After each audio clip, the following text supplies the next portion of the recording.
Class 10th math formula. यह formula परीक्षा की दृष्टि से बहुत महत्वपूर्ण है, जो चैप्टर वाइज बनाया गया है। इसमें हम लोग देखेंगे कि प्रत्येक चैप्टर में कितने फार्मूला है और वह फार्मूला कब कहाँ यूज होगा, उसको परीक्षा से पहले एक बार ज़रूर हम लोग को आप लोगों को देखकर जाना चाहिए, जिससे कि परीक्षा में अच्छा मार्क प्राप्त हो सके। इसमें पहले चैप्टर का एक ही फार्मूला है जो मेन है। उसमें है कि पहली संख्या और दूसरी संख्या का गुणनफल उन लस और मस के बराबर होता है। दूसरा फार्मूला है द्विघात बहुपद के शून्यकों तथा गुणांकों में संबंध। यहाँ दिया गया है कि कोई भी बहुपद px बराबर ax square plus bx plus c बराबर 0 हो, तब उनके शून्यक अल्फ़ा प्लस बीटा बराबर होगा -b/a और उनका गुणनफल अल्फ़ा इंटू बीटा बराबर होगा c/a। तीसरे चैप्टर से है a1x plus b1y plus c1 बराबर 0 कोई एक इक्वेशन है। a2x plus b2y plus c2 बराबर दूसरा इक्वेशन है, जो कि लाइन के हैं। इसमें अगर a1/a2 is not equal to b1/b2 हो, तब कहेंगे कि रेखाएं प्रतिच्छेदी होंगी, और रेखा जब प्रतिच्छेदी होगा तो उसके एक हल होंगे। दूसरा कह रहा है कि a1/a2 equal to b1/b2 is not equal to c1/c2 हो, तब वह रेखाएं समांतर होती हैं, जिसके लिए कोई हल नहीं होता है। और अगला a1/a2 equal to b1/b2 equal to c1/c2 हो तो रेखाएं संपाती कहलाती हैं, जिनके अनेक हल हो सकते हैं।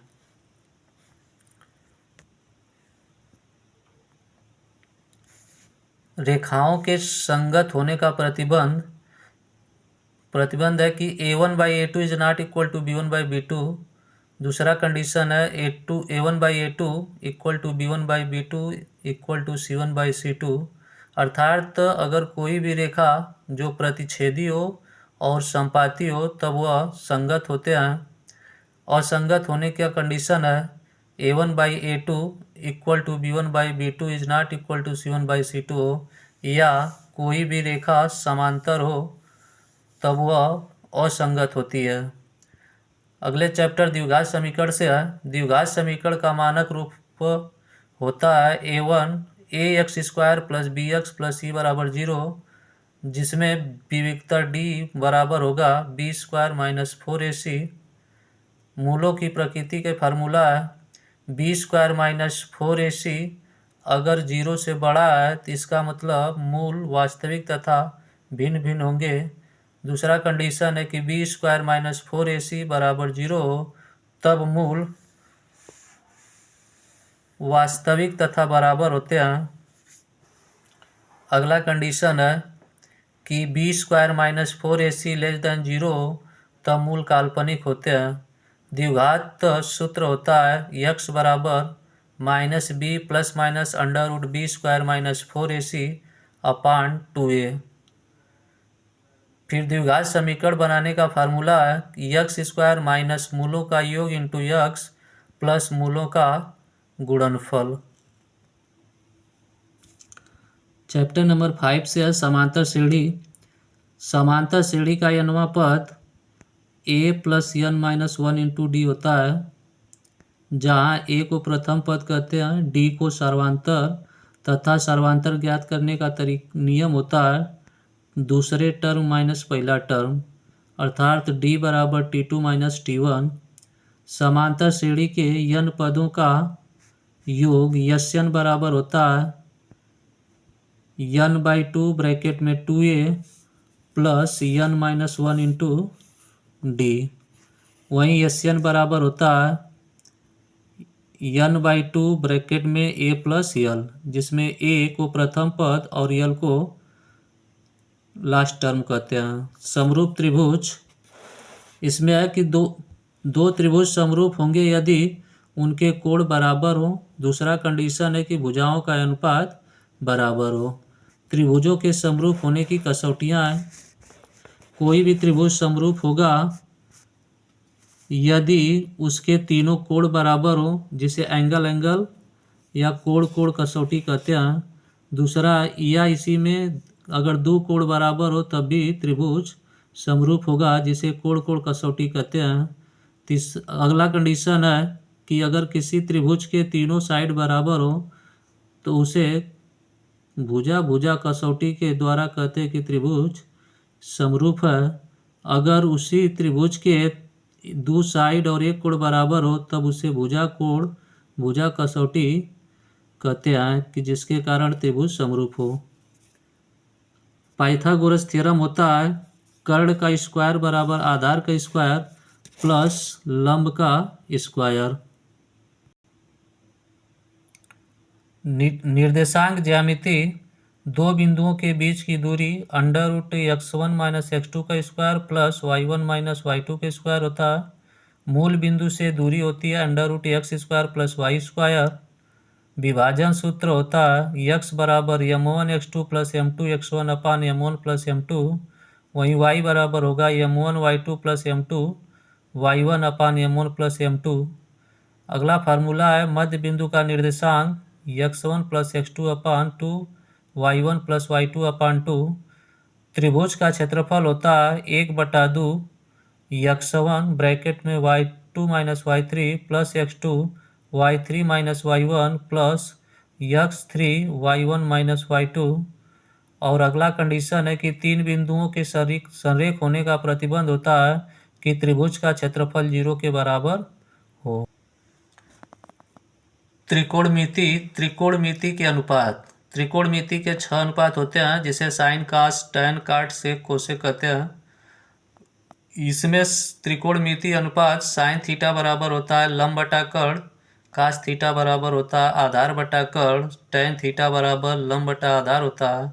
वहीं काट थीटा बराबर आधार बटा लंब, सेक थीटा बराबर कर्ण बटा लंब और कोसेक थीटा बराबर कर्ण बटा लंब। साइन कोसेक का उल्टा या कोसेक साइन का उल्टा होता है, काट टैन का उल्टा होता है और सेक कास का उल्टा होता है। आगे त्रिकोणमिति के कुछ फार्मूला के कुछ मान। अगर थीटा दिया गया हो तब उसके साथ साइन थीटा कास थीटा सबका मान होता है। साइन 0 का मान 0 होता है, साइन 30 का मान 1/2 होता है, साइन 45 का मान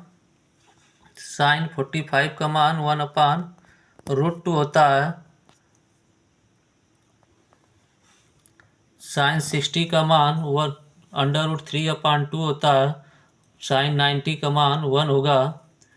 उसी तरह कास 0 डिग्री का मान होता है 1, कास 30 का मान √3/2 और कास 45 का मान 1/√2, कास 60 का मान 1/2, कास 90 का मान 0 होता है। टैन 0 का मान 0 होगा, टैन 30 का मान 1/√3, टैन 45 का मान 1, टैन 60 का मान √3 और टैन 90 का मान अपरिभाषित या इनफाइनाइट होता है। काट 0 का मान इनफाइनाइट होगा, काट 30 का मान √3, काट 45 का मान 1, काट 60 का मान 1/√3 और काट 90 का मान 0। सेक 0 का मान 1, सेक 30 का मान 2/√3, सेक 45 का मान √2, सेक 60 का मान 2, सेक 90 का मान इनफाइनाइट होगा। कोसेक 0 का मान इनफाइनाइट, कोसेक 30 का मान 2, कोसेक 45 का मान √2, कोसेक 60 का मान 2/√3 और कोसेक 90 का मान 1 होता है। त्रिकोणमिति सर्वसम का होता है sine square theta plus cos square theta बराबर 1। दूसरा है 1 प्लस टैन स्क्वायर थीटा बराबर सेक स्क्वायर थीटा। अगला है 1 प्लस काट स्क्वायर थीटा बराबर कोसेक स्क्वायर थीटा। अगले चैप्टर 9 से है जो त्रिकोणमिति के अनुप्रयोग हैं, उसमें दो चीज़ होता है, एक उन्नयन कोण, दूसरा का अवनमन कोण। उन्नयन कोण वह कोण होता है जब प्रेक्षक किसी वस्तु को, जो ऊपर स्थित वस्तु है उसे देखता है, तो प्रेक्षक के दृष्टि रेखा और इस क्षैतिज रेखा के बीच जो कोण बनता है उसे उन्नयन कोण कहते हैं। इसका मतलब उन्नयन कोण वह कोण है जब वस्तु कहाँ हो, ऊपर स्थित हो। उसका ठीक उल्टा होता है अवनमन कोण, जिसमें प्रेक्षक ऊपर स्थित हो और वस्तु नीचे, तब प्रेक्षक के दृष्टि रेखा और क्षैतिज रेखा के बीच बनने वाले कोण को अवनमन कोण कहते हैं। अगले चैप्टर 10 से वृत्त है। इसमें कि एक वृत्त पर अनंत स्पर्श रेखाएं खींची जा सकती हैं। दूसरा है कि वृत्त के बाहर स्थित किसी बिंदु से दो स्पर्श रेखाएं खींची जा सकती हैं, दोनों आपस में बराबर भी होती हैं। अगला है कि वृत्त पर स्थित एक बिंदु से एक स्पर्श रेखा केवल खींची जा सकती है। अगला है वृत्त के अंदर स्थित किसी बिंदु से एक भी स्पर्श रेखा नहीं खींची जा सकती है। वृत्त के केंद्र से खींची गई त्रिज्या स्पर्श रेखा के स्पर्श बिंदु पर लंब होती है। अगला कंडीशन है कि वृत्त के केंद्र से जीवा पर डाला गया लंब जीवा को समद्विभाजित करता है। चैप्टर नंबर 11 से है वृत्तों से संबंधित क्षेत्रफल। वृत्त की परिधि 2πr, वृत्त का क्षेत्रफल πr² तथा त्रिज्यखंड का क्षेत्रफल होता है θ/360 πr²। चाप की लंबाई होती है θ/360 × 2πr। वृत्तखंड का क्षेत्रफल होता है θ/360 × πr² - 1/2 r² sin थीटा, या इसी को कहेंगे कि θ/360 त्रिज्यखंड का क्षेत्रफल है माइनस त्रिभुज का क्षेत्रफल। तो हम कह सकते हैं कि वृत्तखंड का क्षेत्रफल होता है त्रिज्यखंड का क्षेत्रफल माइनस त्रिभुज का क्षेत्रफल। अगले चैप्टर 12वें से है पृष्ठीय क्षेत्रफल और उसके आयतन। इसमें है ठोस दिया गया है, ठोस का वक्र पृष्ठीय क्षेत्रफल, संपूर्ण पृष्ठीय क्षेत्रफल और आयतन। जैसे ठोस में घन है तो घन का वक्र पृष्ठीय क्षेत्रफल 4a², संपूर्ण पृष्ठीय क्षेत्रफल 6a² तथा आयतन a³ होता है। घनाभ का वक्र पृष्ठीय क्षेत्रफल 2 × LH + BH होता है और संपूर्ण पृष्ठीय क्षेत्रफल 2LB + BH + HL होता है। आयतन LBH L × B × H होता है। वहीं शंकु है, शंकु का वक्र पृष्ठीय क्षेत्रफल πrl तथा संपूर्ण पृष्ठीय क्षेत्रफल πrl + πr² और शंकु का आयतन होता है 1/3 πr²h। बेलन का वक्र पृष्ठीय क्षेत्रफल 2πrh, संपूर्ण पृष्ठीय क्षेत्रफल 2πrh + 2πr², आयतन πr² होता है। गोला का वक्र पृष्ठीय क्षेत्रफल नहीं होता है और संपूर्ण पृष्ठीय क्षेत्रफल 4πr² होता है। गोले का आयतन होगा 4/3 πr³। अर्धगोले का वक्र पृष्ठीय क्षेत्रफल 2πr², संपूर्ण पृष्ठीय क्षेत्रफल 3πr² तथा आयतन 2/3 πr³ होता है।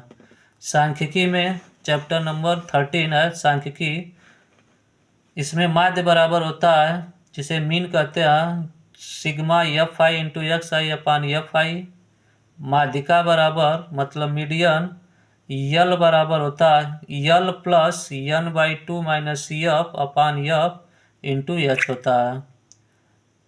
वहीं बहुलक बराबर होगा L + f1 - f0/2f1 - f0 - f2 × h। प्रायिकता चैप्टर है 14 नंबर। प्रायिकता बराबर होता है नंबर ऑफ A/नंबर ऑफ S, मतलब अनुकूल परिस्थितियों की संख्या बटा में कुल परिस्थितियों की संख्या। प्रायिकता का मान सदैव 0 से लेकर 0 से बड़ा और 1 से छोटा या 1 के बराबर होता है। किसी घटना की प्रायिकता अगर PA है तो उस घटना के घटित न होने की प्रायिकता PA बार बराबर होगा 1 माइनस PA। यह परीक्षा की दृष्टि से बहुत महत्वपूर्ण है, जिसमें परीक्षा से मात्र 1 घंटा पहले इसका संपूर्ण रिवीजन यदि कर लें तो परीक्षा में अच्छा नंबर आ सकता है। अतः सभी छात्रों से अनुरोध होगा कि इसे परीक्षा में जाने से पहले ज़रूर एक बार रिवीजन कर लें।